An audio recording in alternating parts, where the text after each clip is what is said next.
Olá!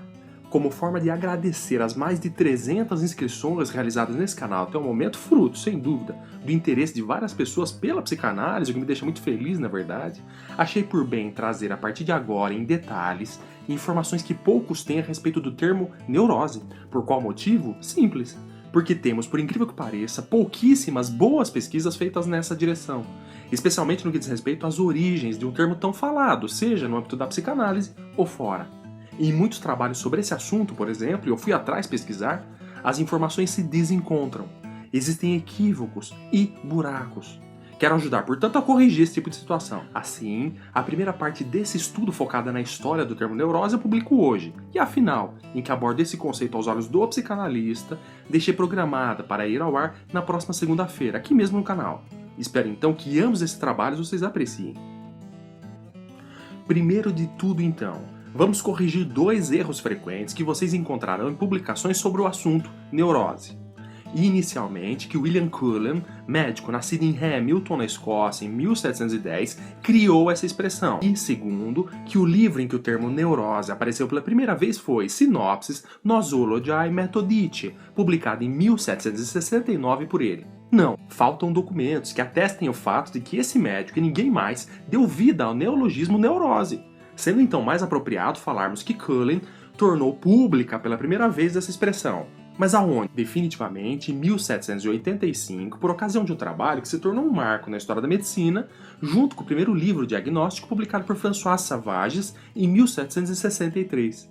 Me refiro à grande obra da vida de Cullen, First Lines in the Practice of Physics. Assim, lembrem disso, foi no item denominado Neuroses or Nervous Diseases, página 301 da reimpressão publicada em 1790 e 65 da edição de 1793, que a expressão neurose tanto apareceu para o grande público, como garantiria naquela ocasião o status de categoria diagnóstica.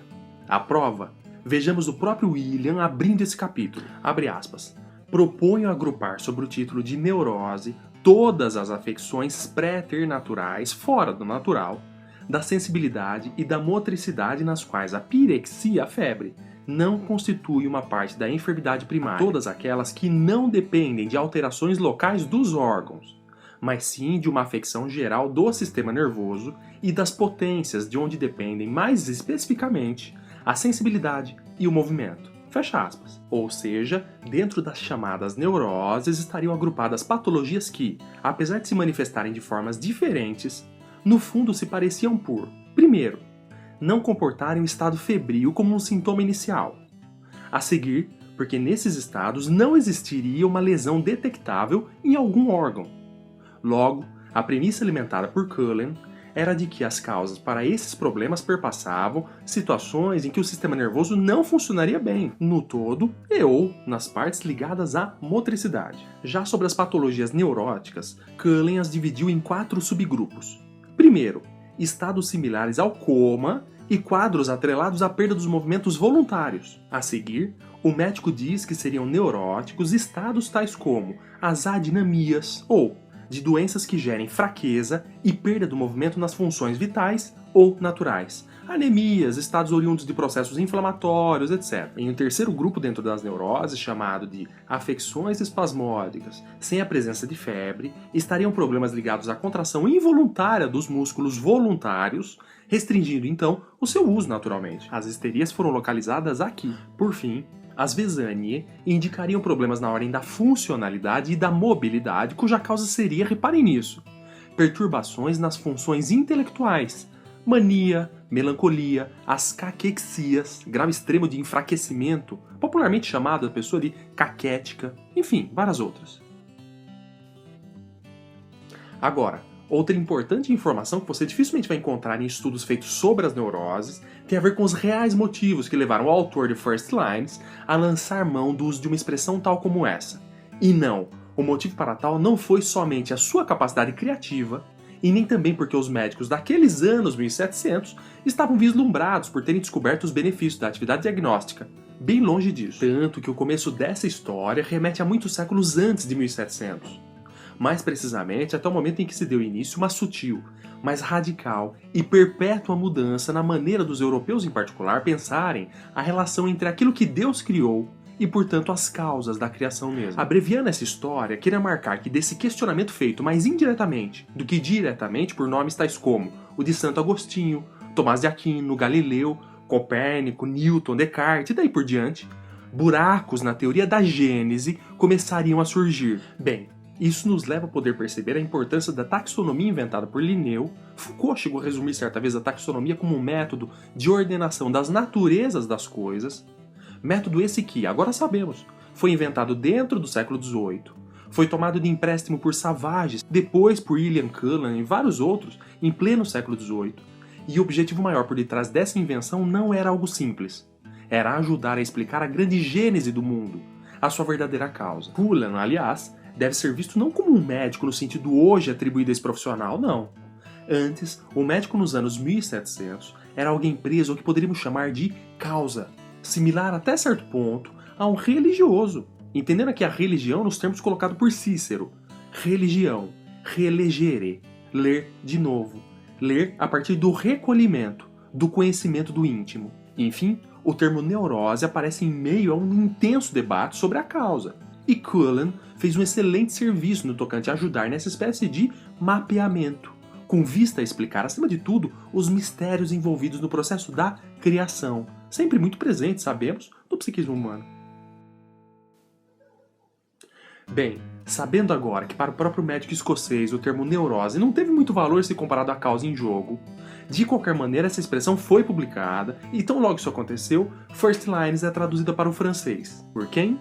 Ninguém mais, ninguém menos que Philippe Pinel, importante médico dessa virada de século, em cuja obra Nosographie, Philosophie, ele fez questão de agregar o termo névrose, no mesmo sentido empregado no original. Por que isso tem importância para a nossa conversa aqui? Simples.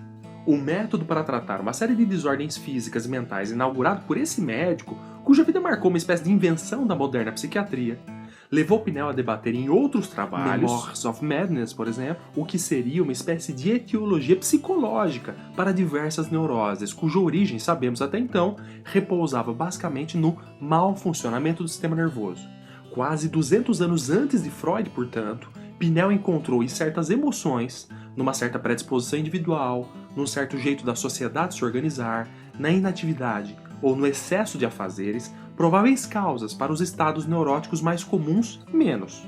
Causas essas que afetariam em particular a funcionalidade da pessoa. Não é preciso dizer o quanto Pinel ajudou a retirar nesse sentido o estigma de louco colocado às pressas muitas vezes sobre os neuróticos, inaugurando na sequência também uma possibilidade das gerações futuras pensarem em algo como uma aliança terapêutica. O termo psicose, que veio à luz em 1845 pelas mãos do médico alemão Ernst Feuchtersleben, deve ser lembrado como outro fator importante para uma melhor compreensão da própria ideia de neurose, porquanto ela ajudou a retirar dessa uma certa sobrecarga, fruto de múltiplos quadros psicopatológicos e patológicos que compunham então as divisões das neuroses.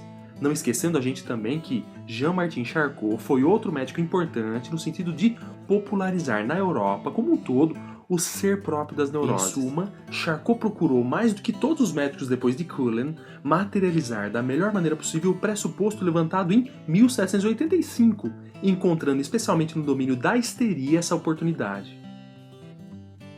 Logo, vai ser no meio dessa verdadeira empreitada que Freud, por ocasião de um estágio com Charcot, tomará conhecimento tanto do que vier a ser uma neurose, como que ela não era, fatalmente, não um problema da ordem do orgânico, mas, e Charcot mesmo já sabia disso, as causas de uma neurose perpassavam em particular nesses anos de 1880 e 1890 problemas da ordem da sexualidade. Quais? É o que vou debater com vocês na próxima segunda-feira, na parte 2 dessa pesquisa. Aliás, agradeço desde já você que me acompanhou até aqui. Deixe aí abaixo o seu gostei caso o assunto tenha sido do seu interesse e repasse essa pesquisa para aquela pessoa que gosta tanto de história quanto do assunto neurose.